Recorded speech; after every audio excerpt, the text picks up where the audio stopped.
Hello dear students, good morning. आप सभी का वेलकम है होनर अकेडमी इंक में। और आज हम देखने जा रहे हैं कि टैली प्राइम में जो वाउचर्स होते हैं उसका क्या यूज़ होता है और कितने वाउचर्स होते हैं। तो आज जो ज़्यादा हम यूज़ करते हैं, बहुत ज़्यादा यूज़ होने वाले वाउचर्स हैं टैली प्राइम में, उनके बारे में हम जानेंगे। तो देख सकते हैं आप, तो वो ट्रांजेक्शन स्टार्ट होते हैं वाउचर से। तो ये हमारे पास वाउचर्स होते हैं।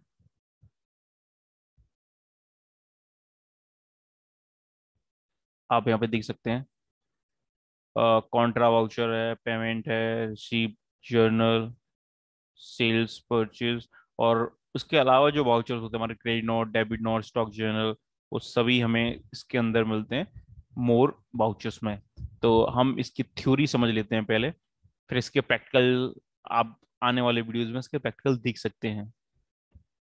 साथ ही मैं आपको बता दूं कि हमने एक प्लेलिस्ट तैयार की है यूट्यूब चैनल पे हमारे, जिसमें tally fundamental classes, tally prime fundamental classes के पूरे वीडियोस आपको वन बाय वन मिलेंगे। तो डिटेल आप स्टडी करके अच्छा खासा कमांड कर सकते हैं अपना टैली प्राइम में। अगर आप PRP 9 के यूजर हैं या फिर आपको अगर टैली नहीं भी आता तो भी आप इस पर इजिली कमांड कर सकते हैं।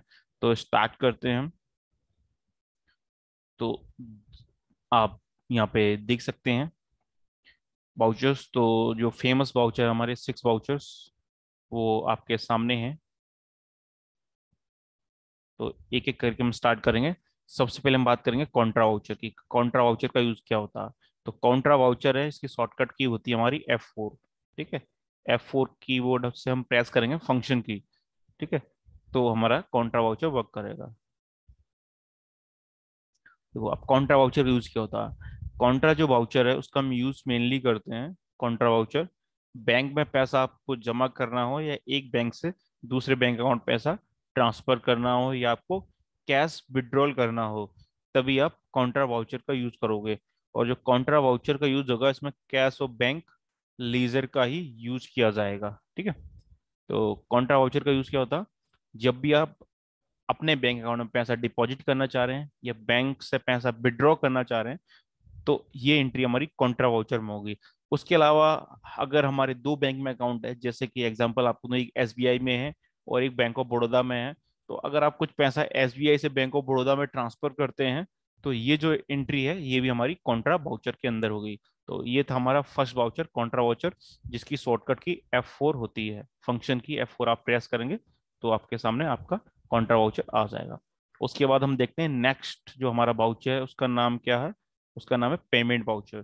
तो पेमेंट वाउचर का यूज किया जाता है, कोई अपने संपत्ति अगर नगद खरीदी हो, कोई एसेट्स अगर हम कैश में परचेज करते हैं, तो उसके लिए हम पेमेंट वाउचर का यूज करते हैं। उसके अलावा अगर आप पार्टी का कोई बिल का पेमेंट आपको करना हो, तो भी आप कॉन्ट्रा वाउचर का यूज करें, सॉरी, पेमेंट वाउचर का यूज करेंगे। पेमेंट वाउचर का यूज कब होता है? फर्स्ट, अगर आप कोई प्रॉपर्टी, कोई एसेट्स कैश में परचेज कर रहे हैं, जैसे कंप्यूटर, लैपटॉप, बिल्डिंग, फर्नीचर, तो आप उसका जो एंट्री है वो पेमेंट वाउचर में करेंगे। सेकंड, आप पार्टी को बिल का पेमेंट करते हैं, मतलब आप पहले आपने उधार गुड्स परचेज किया था, अब उसके बदले आप पेमेंट कर रहे हो, तो जो ये एंट्री होगी ये भी हमारी पेमेंट वाउचर में होगी। उसके अलावा अगर आप कंपनी द्वारा जो भी हम खर्च करते हैं, एक्सपेंस करते हैं, तो वो अगर कैश हो बैंक से कर रहे हैं, तो इसकी एंट्री भी पेमेंट वाउचर में की जाती है। तो एसेट्स परचेज करने की कैश में, कोई बिल का पेमेंट हो, आप अगर किसी को लोन भी देते हैं, तो उसका पेमेंट भी, पेमेंट की एंट्री भी पेमेंट वाउचर में होगी।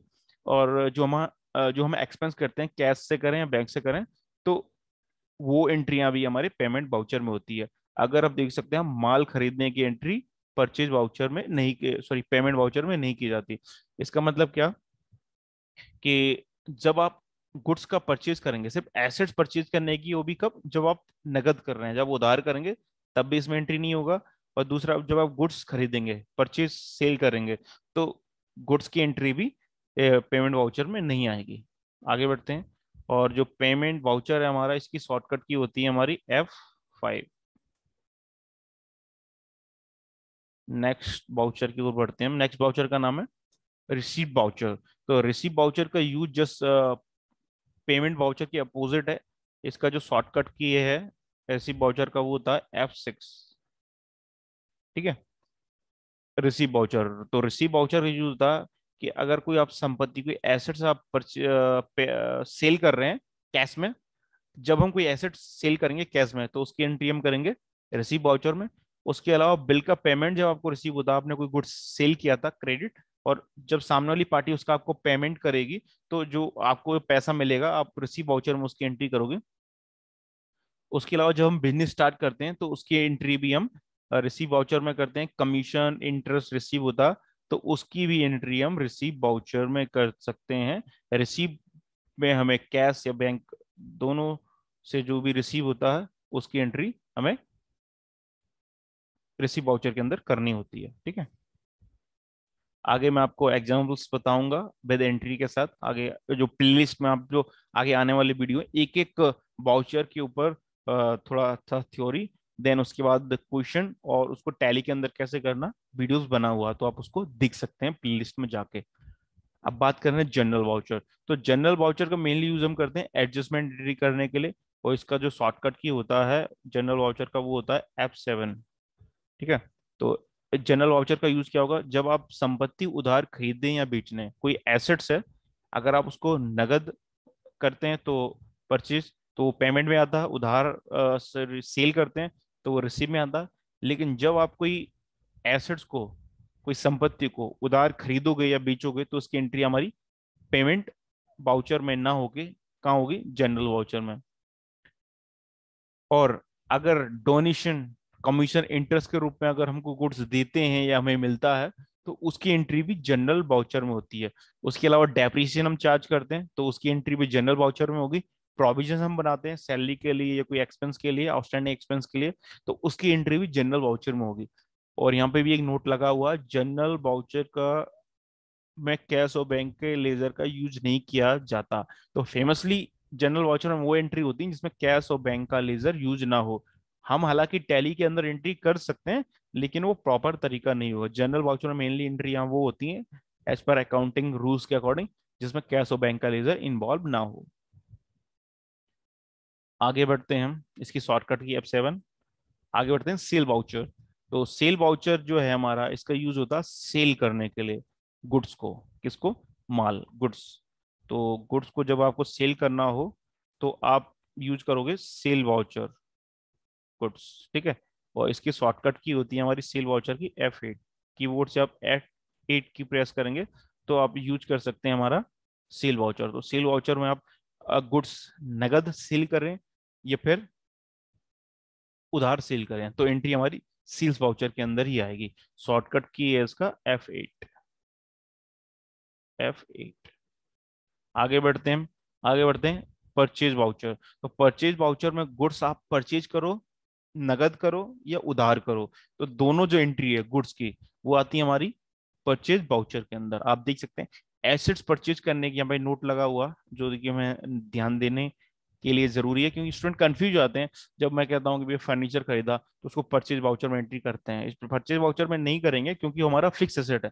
तो हम देखेंगे कि हमने अगर फर्नीचर परचेज किया, अगर नगद किया तो पेमेंट वाउचर में करेंगे, उधार किया तो जनरल वाउचर में करेंगे, लेकिन परचेज में नहीं करेंगे।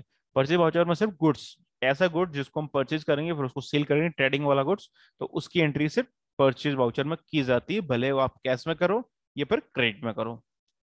तो आप देख सकते हैं एसेट परचेज और सेल करने की एंट्री परचेज और सेल वाउचर में नहीं की जाती है। तो यहाँ पे क्लियर है। यहाँ पे आप देख सकते हैं कि सैंपल आपको मिल रहा है, यहाँ पे इस तरीके का वाउचर होता है। ये टैली ERP9 का। अब हम टैली प्राइम में देख लेते हैं वाउचर्स। तो इसका प्लेलिस्ट का आप आगे वाले वीडियोस देखोगे तो उसमें आपको मिल जाएंगे कि किस वाउचर का कैसे यूज होता है। मैं शॉर्टली आपको बता देता हूँ कि वाउचर हम सिलेक्ट कैसे करते हैं। देखिए आप, तो ये वाउचर टाइटल होता है यहाँ पे आपके लिए, ये वाउचर टाइटल दिया गया है। और देखो वाउचर टाइटल में क्या, पेमेंट। ठीक है, अब हम यहाँ से क्या कर सकते हैं, यहाँ से हम वाउचर चेंज कर सकते हैं। जैसे मैंने अभी यहाँ पे ले लिया कॉन्ट्रा वाउचर, देख सकते हैं आप वाउचर टाइटल में अब क्या आ रहा, कॉन्ट्रा वाउचर। ठीक है, उसके बाद जैसे मैं सेल वाउचर लेना चाहूँ तो मैंने सेल वाउचर ले लिया, वाउचर टाइटल में आप जाके चेक कर सकते हैं क्या रहा, सेल वाउचर। तो यहाँ पे इस तरीके से हम अपनी जो भी एंट्री है, जो भी हमारे पास ट्रांजेक्शन है, अगर आपके पास मान के चलो कोई परचेज का बिल आया तो आप यहाँ पे परचेज वाउचर सेलेक्ट कर सकते हैं। अगर आपके पास कोई पेमेंट का ट्रांजेक्शन आया तो यहाँ पे पेमेंट वाउचर ले सकते हैं। कीबोर्ड से डायरेक्ट आप फंक्शन की जो होती हैं F1 से लेकर F12 तक, उनका यूज करके इजीली इनको कर सकते हैं। तो आप वीडियो रिपीट करके देख सकते हैं कि किस तरीके से हमें एंट्री करनी है वाउचर्स के अंदर। एक बार मैं आपको शॉर्ट में समझा देता हूँ 21 वाउचर का क्या यूज होगा। देखो ये शॉर्टकट की हो गया। कॉन्ट्रा वाउचर का F4, पेमेंट वाउचर का F5, रिसीव वाउचर का F6, जनरल वाउचर का F7, सेल्स वाउचर का F8 और परचेज वाउचर का F9। सबसे पहले कॉन्ट्रा वाउचर। कॉन्ट्रा वाउचर का यूज हम करेंगे बैंक में पैसा जमा करना, बैंक से पैसा निकालना, और हमारे दो बैंक अकाउंट है हमारे सेल्फ के, वो हम अगर एक अकाउंट से पैसा दूसरे अकाउंट में ट्रांसफर करते हैं तो ये जो एंट्रियां हैं ये हमारी कॉन्ट्रा वाउचर के अंदर होगी। बात करते हैं पेमेंट वाउचर की। तो पेमेंट वाउचर का यूज हम करते हैं कोई एसेट्स को अगर हम कैश में परचेज करना चाह रहे हैं, नगद परचेज करना चाह रहे हैं कैश या बैंक से, तो उसके लिए हम इसकी एंट्री करेंगे पेमेंट वाउचर में। उसके अलावा हमने गुड्स क्रेडिट में लिया था, अब हम उसका पेमेंट कर रहे हैं तो भी हम एंट्री पेमेंट वाउचर में करेंगे।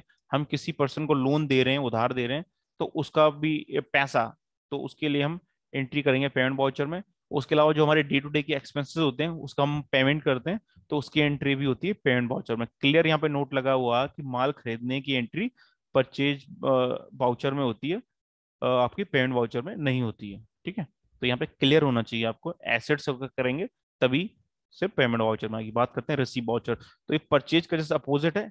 यहाँ पे क्या होगा, एसेट्स आप सेल करो तब एंट्री होगी। आपने गुड्स क्रेडिट में सेल किया था, उसका पेमेंट आता है तो आप उसकी एंट्री रिसीव वाउचर में करोगे। उसके अलावा आपको इनकम होती है, कमीशन इंटरेस्ट मिलता है, तो उसकी एंट्री भी रिसीव वाउचर में होगी। आप बिजनेस स्टार्ट करते हैं तो जो कैपिटल आप उसमें इन्वेस्ट करते हैं पैसा या फिर बैंक से, तो वो हमारा एंट्री भी रिसीव वाउचर के अंदर ही आएगा। उसके अलावा आपने किसी को लोन दिया था, जब वो आपको रिटर्न करेगा तो उसकी एंट्री भी रिसीव वाउचर में होगी। नेक्स्ट देखते हैं जनरल वाउचर। जो जनरल वाउचर में एसेट्स क्रेडिट में परचेज जो सेल करने की एंट्री होती है। उसके अलावा डोनेशन, कमीशन, इंटरेस्ट के रूप में अगर हम किसी को कोई गुड्स देते हैं या लेते हैं तो उसकी भी एंट्री जनरल वाउचर में होती है। उसके अलावा depreciation, provisions, adjustment, bad debts के एडजस्टमेंट, सारे एंट्री हमारी जनरल वाउचर में होती है। मेनली जनरल वाउचर में वो एंट्रियां होती हैं जिनमें कैश और बैंक इन्वॉल्व नहीं रहता। Cell voucher. सेल वाउचर में एंट्री हम करते हैं गुड्स की। ऐसा गुड जो ट्रेडिंग गुड्स होता है जिसको हम परचेज करके सेल करेंगे, तो वो हम कैश में परचेज करें, कैश में सेल करें या फिर क्रेडिट में सेल करें, तो उसकी एंट्री हमारी सेल वाउचर में होगी। जस्ट इसके अपोजिट है हमारा पेमेंट परचेज वाउचर। तो परचेज वाउचर हम क्या करेंगे, अगर हम कोई एसेट्स, अगर हम कोई गुड्स क्रेडिट में परचेज करते हैं या कैश में परचेज करते हैं तो उसकी एंट्री होगी हमारी परचेज वाउचर के अंदर। और यहाँ पे एक नोट लगा हुआ, इसके बाद फिनिश करेंगे। यहाँ पर नोट लगा हुआ, एसेट्स परचेज करने की एंट्री या सेल करने की एंट्री परचेज या सेल वाउचर में नहीं होती है, क्योंकि जब आप एसेट्स परचेज करोगे तो उसके लिए आप देख सकते हैं, मैंने पहले बताया कि एसेट्स की एंट्री कॉन्ट्रा में, सॉरी आपके पेमेंट में होगी, रिसीव में होगी और जर्नल में होगी, एज पर ट्रांजेक्शन के अकॉर्डिंग। तो हमने पढ़ा था अकाउंटिंग में कि हमें सबसे पहले ट्रांजेक्शन को अंडरस्टैंड करना, वो जब हम उसको अंडरस्टैंड कर लेते हैं तो हम उसका लेजर क्रिएट करेंगे। लेजर हम जब क्रिएट कर लेंगे तो उसकी फिर हम एंट्रीज करेंगे। ठीक है, so thank you for watching this video. और मैं आपको एक इंफॉर्मेशन शेयर करना चाह रहा हूँ आपके साथ में, कि जो टैली प्राइम फंडामेंटल जो कोर्स था वो हमारा डिले हो गया था, लेकिन अब उस पर वर्क चला रेगुलरली, और ये वीडियो भी उसी का पार्ट है, आप देख सकते हैं। तो यहाँ पे आपको यूट्यूब चैनल पे जाना है हमारे, और यहाँ पे आपको एक प्ले लिस्ट मिल जाएगी, और ये जो आपको प्ले लिस्ट मिलेगी आप देख सकते हैं अभी 18 वीडियोज इसमें ऐड हैं, और ये वीडियो जो मैं बना रहा हूँ ये भी इसमें ऐड हो जाएंगे डेली बेसिस पे। तो आप देख सकते हैं वन बाय वन करके आप एक एक वीडियो देख के अच्छा खासा नॉलेज क्रिएट कर सकते हैं। और आपका कोई क्वेरी है तो आप कमेंट कर सकते हैं। हमारे चैनल को लाइक करें, शेयर करें, सब्सक्राइब करें। Thank you for watching this video.